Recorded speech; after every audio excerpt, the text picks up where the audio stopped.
William Hutchison, Armenia, Colombia Realty for Expats, and Salento, Colombia Realty. Today is story time, and it's hilarious. I can't emphasize enough how much of this type of thing goes on here. And it just seems to be prevalent in real estate. There's a lot of negative things that I've covered in the past about real estate. But this one, I'm going to refer to my notes because there's quite a bit of detail in it, and it kind of indicates the extent that some people will go to attempt a gringoing. The one sad thing about this is that the seller of a property that I'm going to tell you about spent a lot of time in the United States, and he's got to know that people, for the most part, that are coming here are discriminating buyers. They just don't look at one property, they'll look at a bunch. And this fella's property is in competition with probably another 200 in the same price range. But let me get to the story, and we'll bring it to a conclusion, hopefully. I had a client that saw a property online, and it was well priced. It had been for sale or has been for sale for over a year. That's all I know.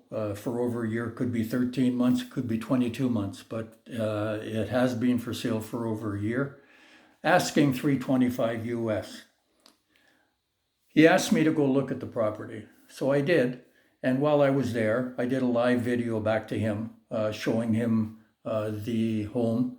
He had a few questions. We reviewed a couple of things. A couple of things weren't clear. We did the lots, we did the exterior, we did the gated community from a distance.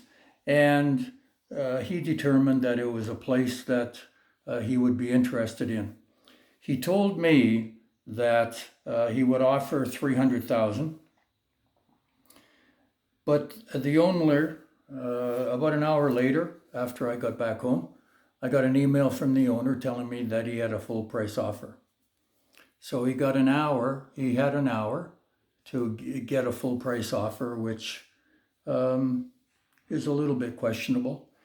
And what I said to him was, congratulations, it's champagne time. Open the champagne bottle if you got a full price offer. It was well priced. Even at full price, it was a decent price for my buyer, and it was a good price for the seller. So 10 days after, he emails me and tells me that his full price offer had fallen through and asks if we are still interested. And I made the mistake of saying, I'll call my client in Houston. Well, this guy knows that Houston is in the United States. So again, an hour and a half later, I get an email from him, and he says that he has an offer from people in Panama for $375, $50,000 more than the asking price has been for over a year. What I don't understand about Colombia, and this isn't the first time it's happened, it happens often, people don't sell something for a long time, so they raise the price. Obviously, the price isn't any good to start with. And in this price range, $325, there's a lot for sale. Single family homes, usually bungalows, around 2,000 square feet that sell for this type of money.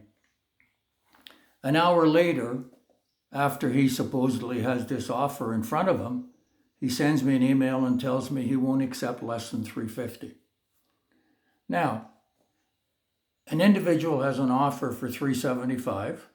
Why would he send me an email saying he won't accept an offer for less than $350? Obviously, because he doesn't have an offer for $375. This fella's thinks he's dealing with a couple of rubes, and believe me, my client in Houston is not a rube, and neither am I. So we tell him we're not interested, and the reason we're not interested is because I have homes listed in a better barrio, El Caimo, out by the airport, in a better looking gated community, 4-bedroom, 5-bathroom. All of the bedrooms are en suite. His is 3 and 3, and only one of the bedrooms, the principal bedroom, has an ensuite bathroom. The homes are larger. They have a pool. They have better lots, bigger lots. One backs onto a bamboo forest. Get all kinds of animals visiting. It's just a much better area. It's warmer and close to the airport. And people can buy them for $25,000 less than he's selling a 21 or 2,200 square foot bungalow, 3-bedroom, 3-bath. Nothing special about it. No pool. It's in a cooler area of Armenia. I look at this as a fellow with experience in the U.S. We can call him a semi-gringo if you like, trying to gringo an American. It's not going to work. There's no way. I won't allow my clients, even if my client wanted to proceed at some number over 325, my advice to him would be 325 should be the max. You're in at just about what it's worth. And if you want to pay more, that's up to you. But in my opinion, 325 is the most that you should be looking at. That's it for today. William Hutchison, Armenia Colombia Realty for Expats, and Salento Colombia Realty.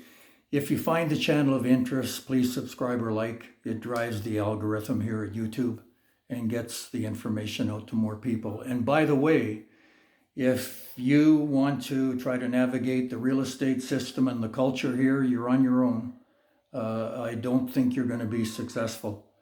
Somewhere along the line, it's going to cost you money. And the thing that you have to keep in mind is if you deal with us, it doesn't cost you a cent. The seller or the renter is the one that pays any commissions that would be due. And that's where we earn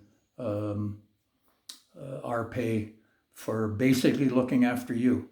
I won't let you get into any sort of a situation where your money's at risk. We're going to deal in the best barrios. We're going to deal for the best price possible. I don't want you to fall in love with something because you might overpay for it. But that's our focus is dealing with expats and protecting any investment that they might want to make in Armenia. Have a great day. As many of you know, I live in paradise, and you can too.